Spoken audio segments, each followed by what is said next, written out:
दोस्तों, आज के भौतिक घटना के एपिसोड में हम उत्तराखंड के एक ऐसे हॉस्टल की घटना सुनेंगे जिसमें रहने वाले 4 लड़कों ने न सिर्फ असामान्य चीज़ों को महसूस किया था, बल्कि उन्होंने ऐसा कुछ देखा था जिसे वो आज भी नहीं भूले। तो चलिए बिना किसी देरी के इस डरावने घटना को अमन के पॉइंट ऑफ व्यू से सुनते हैं, जिसके साथ ये घटना वास्तव में हुआ था। लेकिन दोस्तों, इससे पहले कि हम इस वीडियो में आगे बढ़े, आप प्लीज़ इस चैनल को सब्सक्राइब करके इसे अपने दोस्तों के साथ शेयर ज़रूर करना, क्योंकि हम ऐसे वीडियोस हर शाम 6 बजे आपके लिए लाते रहते हैं।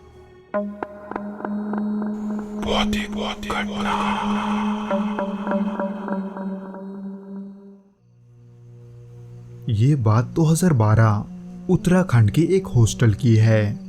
हालांकि मैं प्राइवेसी के वजह से उस हॉस्टल का नाम तो नहीं बता सकता, लेकिन हमारा हॉस्टल गांव के बाहर जंगल से सटा हुआ था और इसी के वजह से हमारे हॉस्टल के नियम भी बड़े ही सख्त थे। ऐसे कि रात के 9 बजे के बाद किसी को भी कैंपस से बाहर जाने की इजाज़त नहीं थी।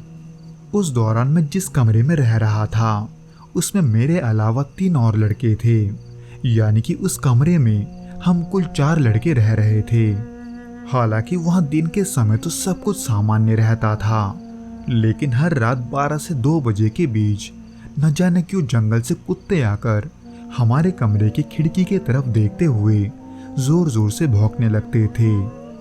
वैसे तो पहले हमने इसे नज़रअंदाज किया, लेकिन रोज रोज उन कुत्तों के भौंकने से हम परेशान हो चुके थे, इसलिए हमने अपनी खिड़की के पास कंकड़ पत्थर रखना शुरू कर दिया था, ताकि जब कुत्ते भौंके तो उनसे हम उन्हें भगा सके। पर उसी बीच एक रात मेरा एक रूममेट अचानक रात के 3 बजे करीब बाथरूम जाने के लिए उठा, लेकिन उस दौरान उसने जो देखा वो उस पर खुद भी यकीन नहीं कर पा रहा था, क्योंकि उसके आंखों के सामने हमारे कमरे में कोई घूम रहा था।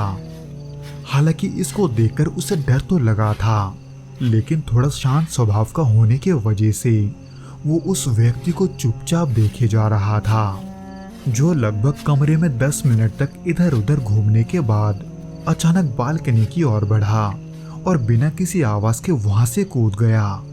रात के इस भयानक मंजर के बारे में जब सुबह होते ही उसने हमें बताया, तब हम में से किसी को भी उस पर यकीन नहीं हुआ। इसलिए हम सभी ने साथ मिलकर रात को जागने का फैसला किया। शुरुआत में तो उसका अगला रात भी किसी और रात जैसा ही था।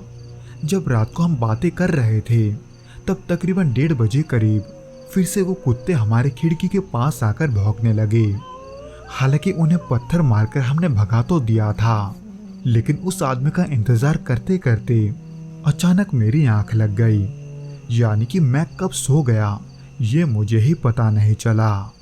पर उसके करीब 1 घंटे के बाद अचानक मुझे महसूस हुआ कि कोई मुझे छू रहा है। हालांकि शुरुआत में तो मुझे अपने रूममेट के बातों पर यकीन नहीं था, पर रात में उस बात को याद करके मैं थोड़ा घबरा गया था। पर जैसे ही मैंने आँख खोला, मैंने देखा कि मेरा एक रूममेट मुझे बुला रहा है, पर उस समय उसकी नज़रें मेरी तरफ नहीं थी, बल्कि वो मेरे पीछे किसी आदमी को चलता हुआ देखकर हैरानी के नज़रों से उस तरफ देखे जा रहा था, जो कि उसके अलावा बाकी के 2 रूममेट भी देख रहे थे। उस अंधेरे कमरे में अनजान आदमी को देखकर डर के मारे किसी के मुंह से आवाज नहीं निकला, बल्कि मेरे रूममेट ने मुझे चुप रहने का इशारा करते हुए धीरे से पीछे मुड़ने को कहा। हालांकि जब मैं पीछे मुड़ा तब मेरे सामने कोई नहीं था, जबकि उसी समय उन तीनों के सामने एक अनजान आदमी अब भी कमरे में घूम रहा था। इसलिए मुझे समझ नहीं आ रहा था कि आखिर ये हो क्या रहा है। एक पल के लिए तो मुझे ऐसा भी लगा कि वो सब मेरे साथ मजाक कर रहे हैं, पर उनके आंखों के डर को देखकर मैं कुछ समझ नहीं पा रहा था। खैर, इस खामोशी में करीब आधे घंटे बैठे रहने के बाद एक रूममेट ने मुझे बताया कि वो आदमी जा चुका है। पर कहा, जब ये सवाल मैंने उनसे पूछा तो उनके पास कोई जवाब नहीं था। उस समय वो सभी डर से कांप रहे थे। इसलिए वो ये जानकर हैरान थे कि ना तो मुझे कुछ महसूस हुआ और ना ही मैंने कमरे में किसी आदमी को देखा। इसीलिए उनमें से एक ने मुझे अगली रात मुझसे मेरा जेन्यू धागा उतार कर सोने को कहा, जो कि मैं हमेशा पहने रहता था। अब ये मेरे अंदर की जिज्ञासा थी या कुछ और, ये तो मैं नहीं जानता, पर उनके कहने पर मैंने अगली रात वैसा ही किया। वहां पर रहते हुए ये पहली बार था जब उस जेन्यू धागे को उतारने के बाद रात के माहौल में मुझे कुछ अजीब लग रहा था। मैं शायद से ये सही से बता नहीं सकता, लेकिन उस माहौल में भारीपन और बेचैनी मुझे एक साथ महसूस हो रही थी। और जब रात के 1 बजे के आसपास फिर से उन कुत्तों ने भौंकना शुरू किया, तब पूरे कमरे में एक अजीब सी सड़ी हुई बदबू फैलने लगी, जो कि मेरे रूममेट्स के मुताबिक हर रोज की तरह ही था। लेकिन ये मेरे लिए पहली बार था जब वो सड़ा हुआ बदबू मेरे नाक तक पहुंचा। उसी बीच न जाने कैसे माहौल में भारीपन के साथ साथ ठंड भी बढ़ता जा रहा था। जब मैंने अपने रूममेट से इसके बारे में पूछा तो ये भी उनके लिए पहली बार नहीं था, यानी कि वो हर रात इन सब को महसूस कर रहे थे, जिसका मतलब ये था कि उस जेन्यू धागे के वजह से अभी तक मैं इन सब से बचा हुआ था। पर अब इन सब को जानने के बाद मेरे मन में एक अजीब सी घबराहट होने लगी, क्योंकि ये सब मेरे लिए पहली बार था। पर डर का असली मंजर तो मैंने तब देखा जब रात के 2:30 बजे करीब उन्होंने मुझे फिर से जगाया, क्योंकि इस दौरान मेरे सामने वाकई में एक आदमी कमरे में घूम रहा था, जैसे उसे किसी चीज की तलाश हो। इस भयानक दृश्य को अपने सामने देखकर मैं डर के मारे अपने दोस्तों से चिपक गया। कुछ समय तो मुझे समझने में लगा कि आखिर ये सच है या कोई सपना। डर के मारे कमरे के अंधेरे में बैठे हुए हमें तकरीबन 10 मिनट हो चुके थे, लेकिन वो 10 मिनट भी मुझे कई घंटों के बराबर लगा। और उसके ऊपर से वो सड़ी हुई बदबू वो समय के साथ साथ और भी बुरी होती जा रही थी, जो कि शायद इसीलिए था क्योंकि वो आदमी धीरे धीरे हमारे नजदीक आ रहा था। इसलिए आखिर में मुझसे और रहा नहीं गया, बल्कि कांपते हुए मैंने खड़े होकर उस आदमी से पूछा, तुम कौन हो? हालांकि अंधेरे में उसका चेहरा साफ नहीं दिख रहा था, पर मेरी आवाज सुनते ही मेरे रूममेट भी मेरे पीछे उठ खड़े हुए।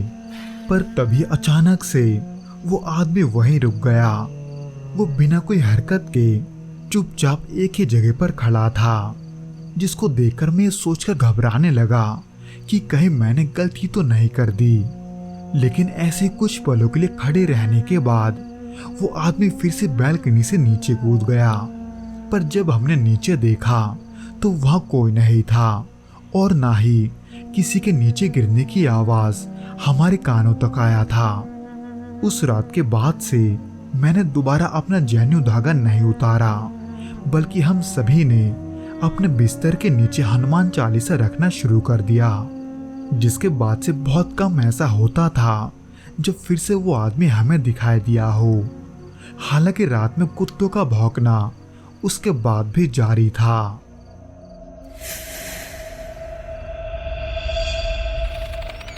तो दोस्तों, ये तो था वो घटना जो कि अमन और उसके दोस्तों के साथ घटा था।